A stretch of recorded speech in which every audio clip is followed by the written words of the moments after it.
Hello team, I'm Colonel Failure and this is Train Fever with the Nordic DLC. It's 1910 and we're, I don't know, 20-ish episodes I guess into this series, and we've almost run our course for reasons I will explain in this video.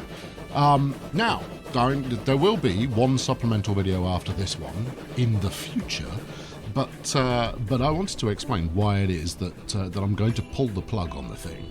So, during a recent hiatus, due to a bout of the flu, I played forward in the game by 100 or so years to see if the assertions I'd made were actually held any water, you know, whether we could build out these towns to become, you know, large and impressive, and whether the internal circuit route idea was a flyer or not.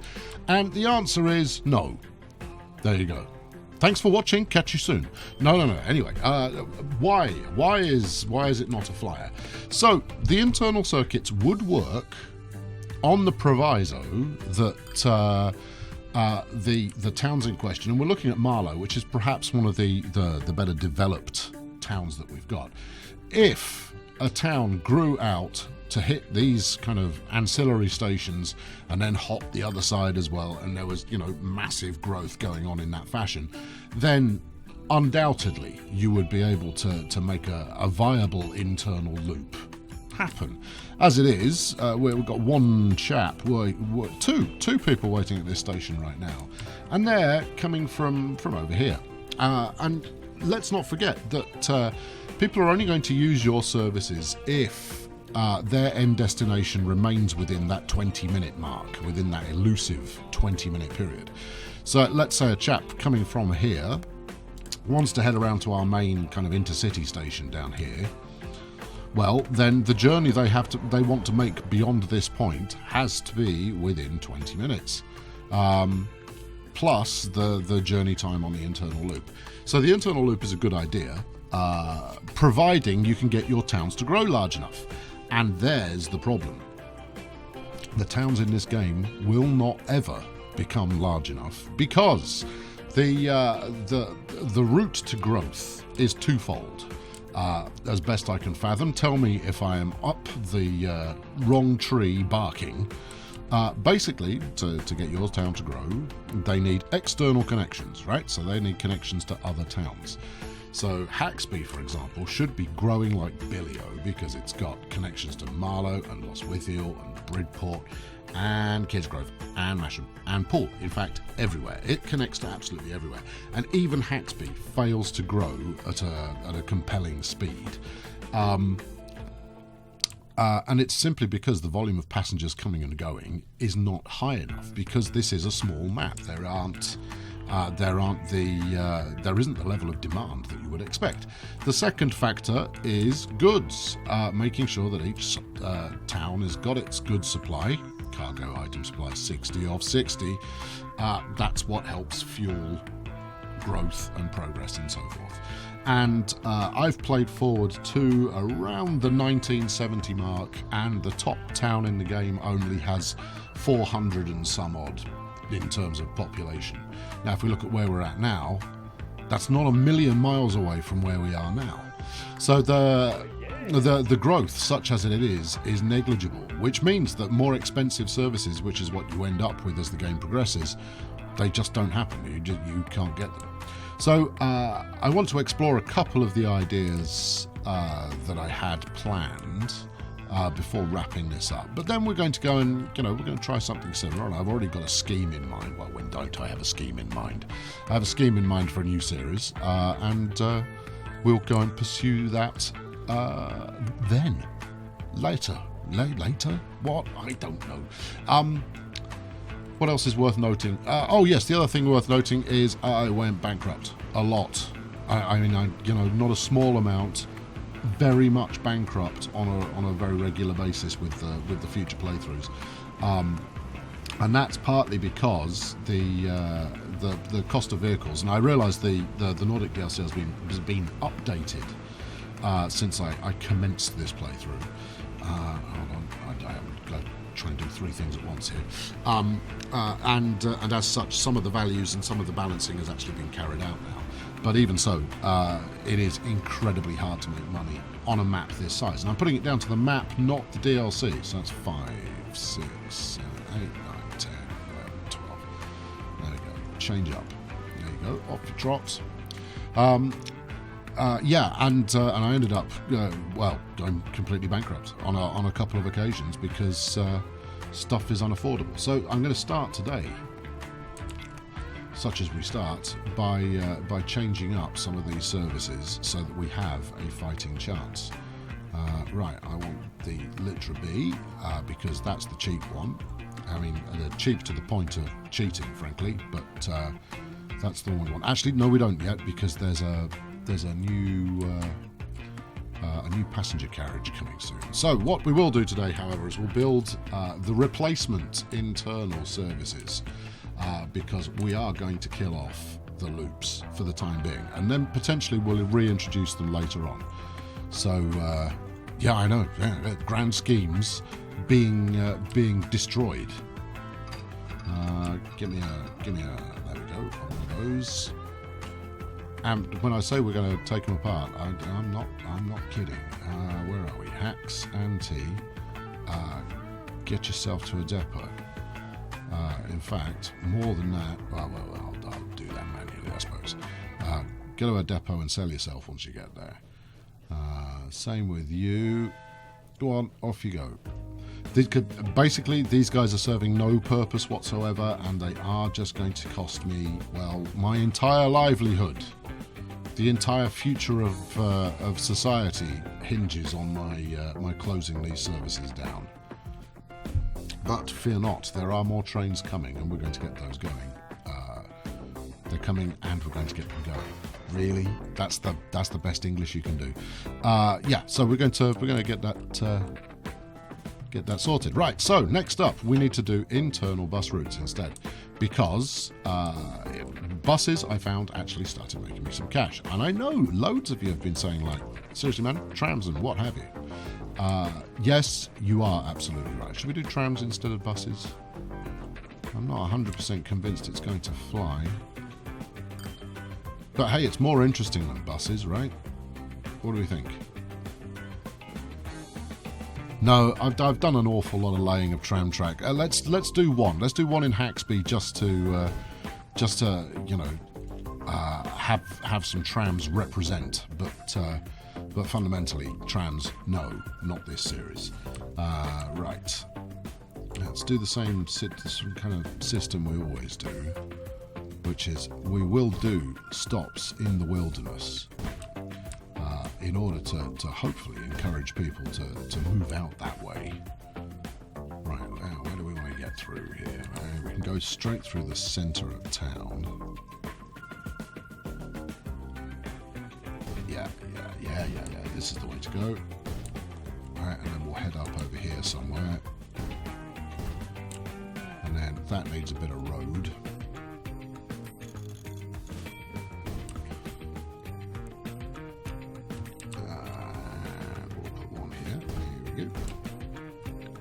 And obviously we're heading down towards the station, and then we want to get under, so it's over here. So basically I want to cross back this way and then probably come down there out to the station. Right, fine.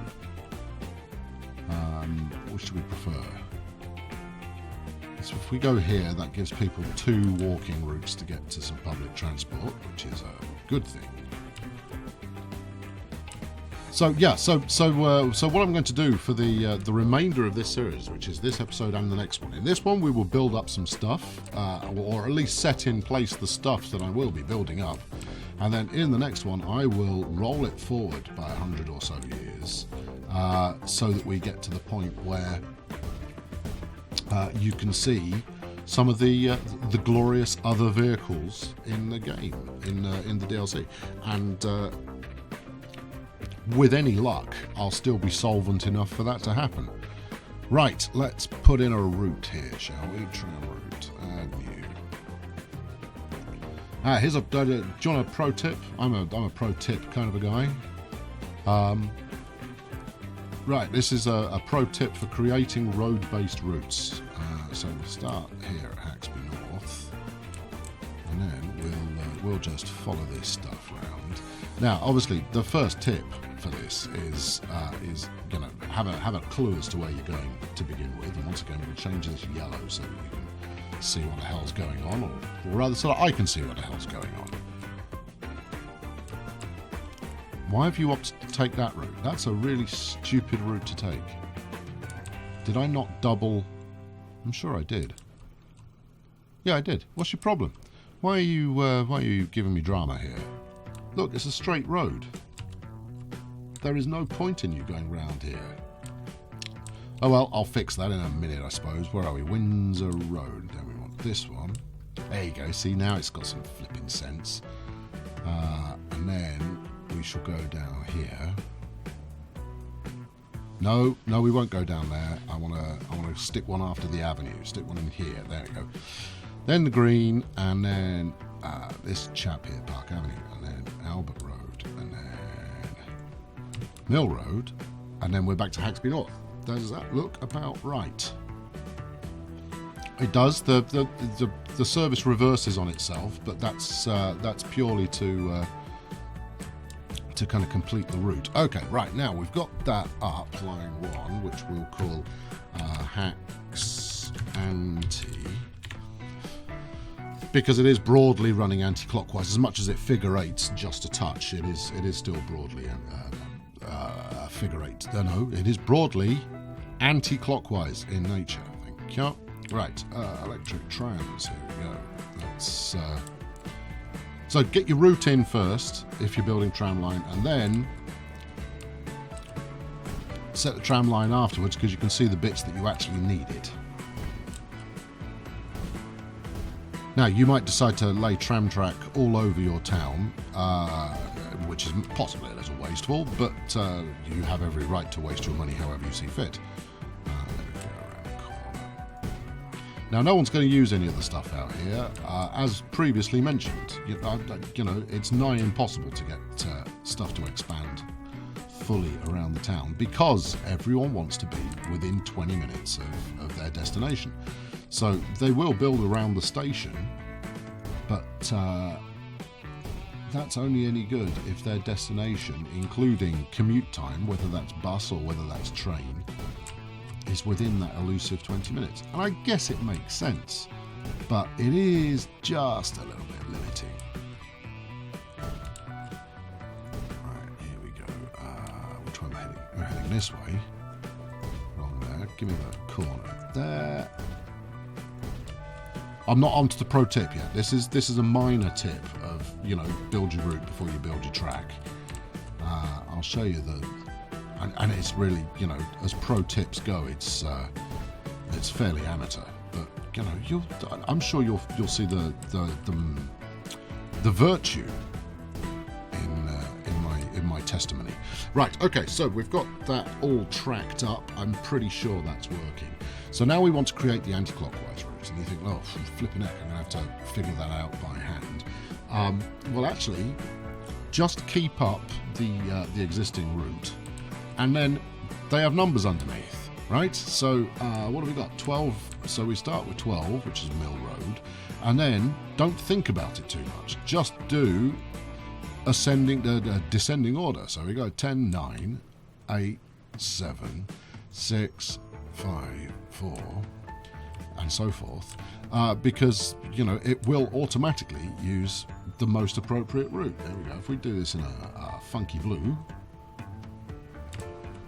you'll see it just does the reverse route automatically. If you think about, next I need to, if you read down the list here and then try and replicate it in reverse order, no, that's not going to work. You're far better off just looking for the numbers and following on. Good, yes, sell that.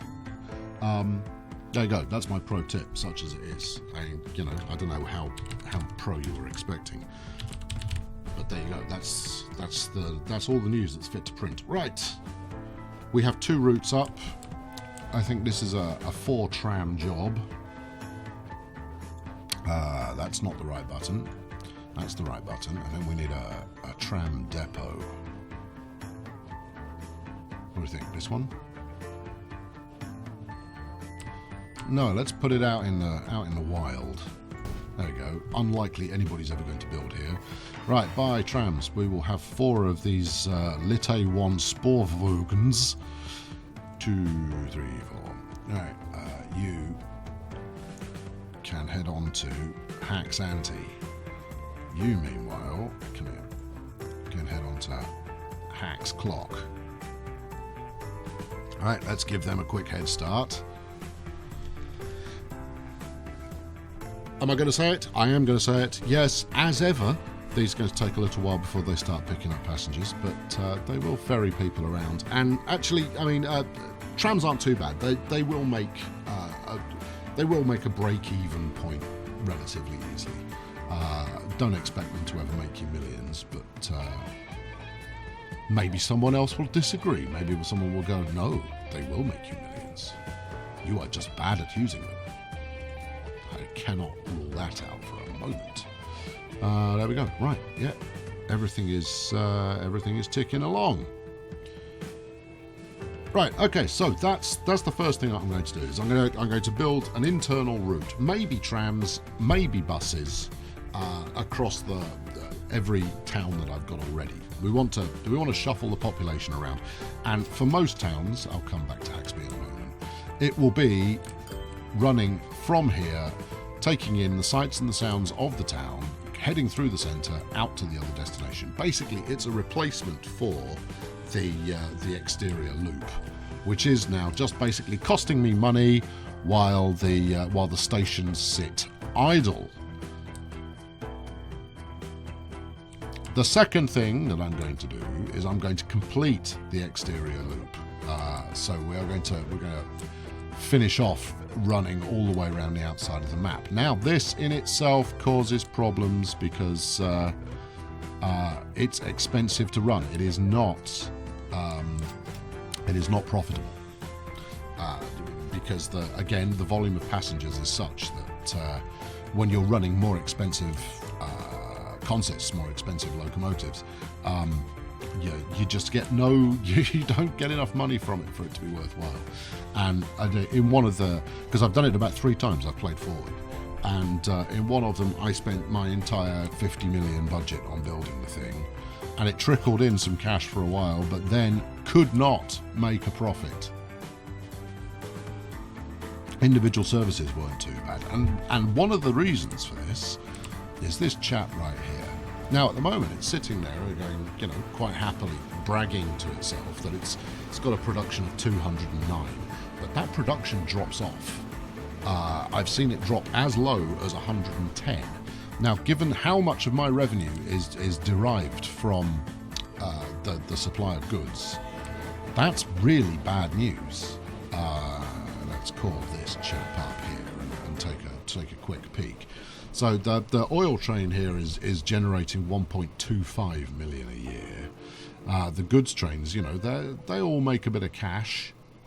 But then we look at where's this Bridport to Kidsgrove, and that's costing me money. If we look at this crossing service here, that's costing me a lot of money.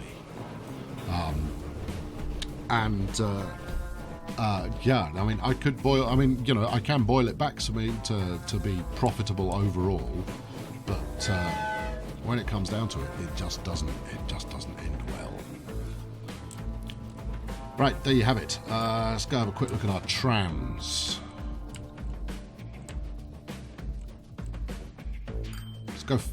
Let's play Hunt the Tram. Here we've got some people waiting by the station. What are we looking at? Nobody. Where did you go? There was someone waiting a minute ago. Oh, there we are. Are you not counting as the same? I guess they are. So there you go. That will wrap it up for this time. Yes, a little shorter than usual. But I think the end is nigh for this series, and as such, it is a little limited in terms of what we can still accomplish here. So for the last one, and maybe there'll be one beyond that. It depends really. Whether it looks exciting when we get to that point. The last episode will be next up, and will be let's aim to be in the year 2000 and see where we get from there. Anyway, thanks very much for watching today. I've been Colonel Failure. Chuck us a like. If you've got suggestions for what the next series should be about, stick them in there as well. That's welcome. And I'll catch up with you very soon. Thanks for watching. Cheerio.